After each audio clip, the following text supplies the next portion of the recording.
Que o Vasco tem um time desorganizado, bagunçado, um elenco limitado e uma situação que preocupa com relação ao rebaixamento, todos nós já sabemos. Que a pressão hoje em cima do Barbieri é muito forte, também já temos essa noção. Porém, torcedor, eu quero falar a vocês o seguinte, uma frase muito interessante que eu li nessa tarde de hoje sobre o técnico cruzmaltino.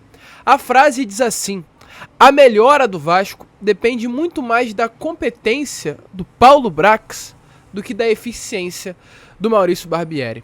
E sim, Barbieri tem culpa. Hoje o Vasco não apresenta o futebol por culpa dele.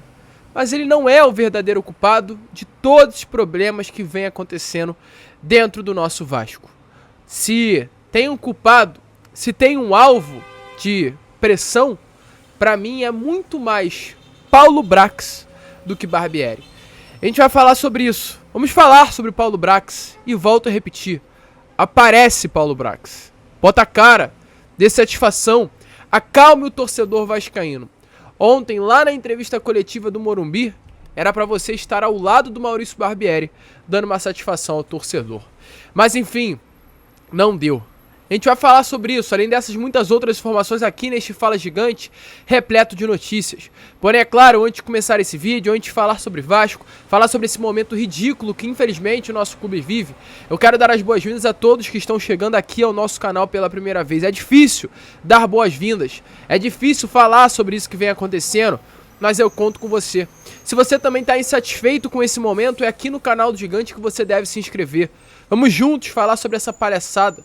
Falar sobre essa vergonha que estão fazendo dentro do Vasco. Se você também não tá feliz, não tá aceitando esse momento, se inscreva aqui no canal.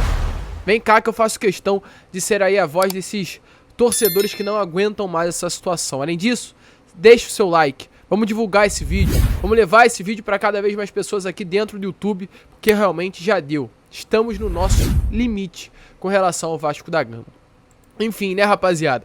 Vamos embora falar de Vasco, porque eu faço questão de chegar aqui ao lado e apresentar a vocês o atual momento do nosso Vasco. Novamente, após 2 anos na Série B, o Vasco volta à Série A para ter esse desempenho aí pavoroso nas 7 primeiras rodadas do Brasileirão. O Vasco é o 16º colocado, com 6 pontos conquistados em 21 disputados. Realmente, 6 pontos conquistados em 21 disputados é pra maluco bater palma, gente. É um absurdo, na minha opinião, o Vasco estar com essa pontuação no Campeonato Brasileiro de 2022, onde houve 120 milhões de reais em investimento por parte do Vasco. Eu acho muito difícil o Vasco chegar a rebaixamento nessa rodada, pois tanto Cruzeiro quanto Cuiabá, ou aliás, tanto Cuiabá quanto Corinthians, que são os 2 clubes abaixo do Vasco que ainda jogam nessa 7ª rodada, terão 2 jogos muito difíceis. O Cuiabá enfrentará o Cruzeiro no Mineirão e o Corinthians o Flamengo aqui no Maracanã. São jogos que dificilmente essas 2 equipes irão pontuar.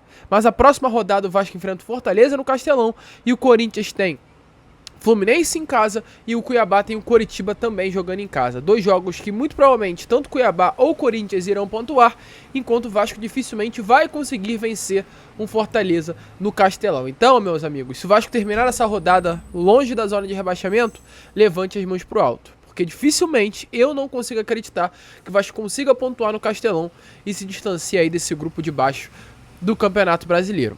Isso tudo tem a ver, sim, com o Maurício Barbieri. Como eu falei lá no início do vídeo a vocês, um técnico que não apresenta uma melhora, muito pelo contrário, apresenta uma queda no desempenho. O Vasco, que apresentou lapsos de futebol no início dessa temporada, não apresenta mais um bom futebol, um futebol ruim, um time desorganizado, um time mal coletivamente, um time mal fisicamente. Isso que me impressiona, né? O Vasco ter aí toda a semana de treino, o Vasco novamente ficar uma semana toda sem treinar, enfrentando um São Paulo que na quinta-feira jogou no Recife contra o Sport pela Copa do Brasil, uma viagem longa de São Paulo para o Nordeste, um campo pesado que é o campo da Ilha do Retiro, e o São Paulo conseguiu praticamente com os mesmos 11 iniciais desempenhar um bom futebol ontem no Morumbi. Terça-feira tem jogo na Sul-Americana e o São Paulo vai conseguir desempenhar um bom futebol fisicamente também. Ontem, no segundo tempo, gente, o time do Vasco morreu fisicamente e o do São Paulo estava sobrando. E o que acontece? Por que isso? O Vasco tem a semana toda livre para treinar, era para chegar voando na partida de ontem contra o São Paulo, tanto com relação à organização tática, quanto com relação ao seu vigor físico. Isso não acontece, não aconteceu. Então é sim, né, pro torcedor vascaíno colocar a mão na cabeça e se perguntar o que está acontecendo. É um erro no processo interno de avaliação física? É um erro no processo interno de preparação física? O que é isso? Precisa se contratar? Precisam chegar novos profissionais? Porque desse jeito que tá, realmente não dá de nenhuma maneira para continuar. E quem falou de uma maneira perfeita ontem exatamente sobre essa parte física foi, no caso, um jornalista. O jornalista, inclusive, que é torcedor do rival, mas também traz vários pontos de vista sobre o Vasco e alguns outros clubes aqui do futebol carioca, que é o Vene Casagrande. Ele falou assim, ó: o que mais me chama a atenção no Vasco não é nem o nível do elenco. Todos sabem que o clube está passando por reformulação e está em processo de SAF. Mas a equipe só joga o Brasileirão e não evolui coletivamente nem fisicamente. Tem tempo para trabalhar. Hoje, por exemplo, São Paulo tinha a obrigação de mostrar uma preparação melhor que a do São Paulo. O Vasco tinha essa obrigação. Mas no fim do segundo tempo, o Tricolor parecia estar melhor nesse quesito. E como isso está acontecendo? Como o Vasco passa uma semana treinando, se preparando e não consegue melhorar coletivamente, taticamente e nem fisicamente? Algo estranho. Tem alguma coisa errada nesse processo. Não à toa, ontem o Vasco tomou 4 gols de falhas individuais. A gente mostrou falhas do Robson, falhas do Léo, falha do Rodrigo. Ou seja, um time que treina uma semana, pra mim, não pode chegar e ter 4 gols tomados com 4 falhas defensivas. Tem alguma coisa errada. Maurício Barbieri, na minha opinião, tem culpa disso. E ele foi perguntado ontem na entrevista coletiva: Barbieri, por que tanta falha nos gols sofridos? Como um time que treina tanto, falha tanto? E aí ele deu a desculpa dele. Ele deu o depoimento dele. Dê uma olhada aí nas palavras do técnico Cruz Maltino. Gols, colocar só na conta da questão ofensiva, né? Boa noite. Difícil, depois de um resultado como esse, em que a gente acaba tomando 4 gols, colocar só na conta da questão ofensiva, né? Eu acho que hoje, mais do que nunca, faltou também a gente conseguir ser mais consistente defensivamente. E eu acho que, de uma maneira geral, as duas coisas acabam caminhando juntas, no sentido de que, se a gente consegue ser mais eficiente e fazer os gols e, de repente, sair na frente, a gente consegue controlar melhor as partidas. Como a gente acaba saindo atrás, a gente acaba tendo que fazer um esforço para buscar o resultado, acaba tendo que se expor, e aí oferece mais espaço para o adversário conseguir fazer esses gols que tem feito. Eu acho que hoje passou muito por isso o terceiro e o quarto gol. A gente acabou fazendo trocas, por exemplo, de tirar um homem de uma estatura maior, que era o Pedro, mas a gente precisava buscar soluções e talvez tenha feito falta na bola parada, né? Mas são circunstâncias do jogo que a gente tem que lidar com elas. Então, rapaziada, é realmente complicado. E eu já adianto aqui a vocês: Barbieri permanecerá no comando técnico do Vasco, pelo menos até essa próxima partida do Fortaleza. Eu tô vendo muitas pessoas falarem que a pressão não é forte. Minta. Minta não, né? Mas não é assim. Melhor falando, não é assim. A pressão é forte, sim. A pressão. Barbieri já realmente foi chamado de canto na semana passada para conversar, para entender o que está acontecendo, porque nem internamente as pessoas que trabalham no Vasco esperavam que tivesse um início de brasileiro tão ruim. Foram 120 milhões de reais de investimento para esse desempenho pífio que o Vasco vem tendo. Então tem algo errado. Maurício Barbieri está sendo sim pressionado internamente. E a 777 não tem o perfil de segurar treinador. Vários dos clubes que hoje fazem parte do conglomerado da empresa norte-americana já demitiram seus treinadores por um resultado ruim entregue. Se continuar nessa, ele não vai permanecer no cargo de técnico. E eu volto a repetir: acho que o problema não é o elenco. Eu acho que o elenco do Vasco não é um elenco de primeiro escalão, não é um elenco de G4, não é um elenco de G6, mas é um elenco ali de G10. É um elenco de meio final de tabela, não é um elenco para estar na zona de rebaixamento. O elenco do Vasco não é o elenco do Goiás, não é o elenco do Coritiba, não é o elenco do Cuiabá, não é o elenco do América Mineiro. Passa muito longe disso pra mim. O Vasco hoje tem um baita goleiro, que é o Léo Jardim, que seria titular muito provavelmente em vários gols aí de clubes aqui da primeira divisão do Campeonato Brasileiro. O Vasco hoje tem um baita lateral esquerdo, que é o Lucas Piton, que mais uma vez fez uma partidaça ontem e seria titular também em vários clubes aqui do Brasil. O Vasco tem um bom zagueiro, que é o Léo. O Vasco tem um bom lateral direito, que infelizmente vive um mau momento, sim, que é o Pumita, mas já mostrou que sabe jogar bola nos primeiros jogos. Tem o Jair, que é um baita volante. O Vasco tem bons jogadores. Então tem alguma coisa errada aí, cara. Tem alguma coisa errada, isso não é normal. Não é normal pra mim, eu falo, Pedro Raul não tá jogando nada. Pedro Raul é um dos piores jogadores do Vasco. Pedro Raul até o momento tá demonstrando ser um pior investimento do Vasco nessa janela. Mas não é normal pra mim um jogador ser vice-artilheiro de um ano e no outro ser uma peça que não desempenha nada. Isso tem a ver sim com o dedo do treinador, isso é o que eu penso. Por que o Germancano hoje faz tanto gol no Fluminense? Porque o Diniz está conseguindo extrair do Germancano a melhor coisa, o melhor dele, né? A melhor coisa que ele possa entregar. No Vasco, o Germancano nem sequer conseguia marcar gol direito. Por quê? Porque não tinha time. Não tinha pessoas à volta dele que tentassem fazer com que ele desempenhasse um futebol melhor. Tudo isso tem a ver. Então, Pedro Raul hoje desempenhar um outro futebol que tinha no ano passado no Goiás também não é normal. Então, os jogadores têm qualidade. Temos jogadores bons no nosso time. Não temos um time para ficar na posição que estamos nesse momento no Campeonato Brasileiro. Alguma coisa errada tem aí. A montagem do elenco não foi ideal. Passou longe. O Vasco tem carência dentro do elenco. O Vasco não tem um ponto esquerda. O Vasco não tem o camisa 10. O Vasco não tem o primeiro volante. Tem coisa errada. Tem coisa errada. Mas também não é para esse apocalipse que estamos vendo hoje dentro do Vasco. Um time desorganizado, um time mal coletivamente, um time sem estratégia de jogo, o time que apela sempre pro cruzamento. Tem algo errado. E aí, eu vou passar por um outro texto de um outro jornalista. Que texto bom, cara. Texto aí do Gilmar Ferreira, jornalista aí do jornal O Globo.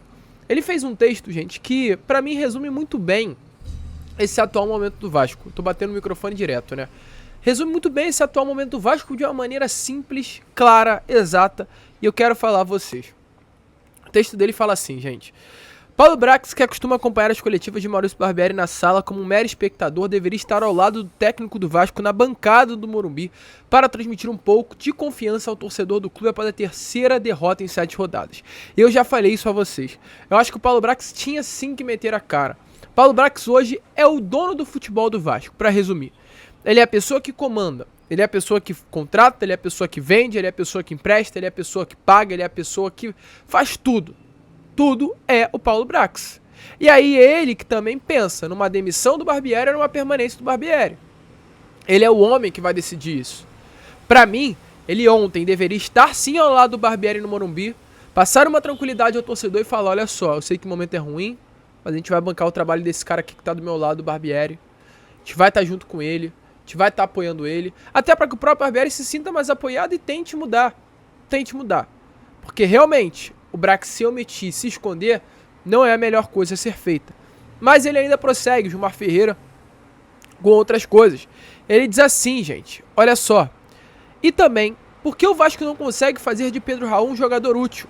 Hoje o mais caro reforço da 777 se arrasta em campo, vendo as bolas sobre sua cabeça e não consegue mostrar sua utilidade. Isso explica a importância que Nenê, com 41 anos, tinha na fase ofensiva.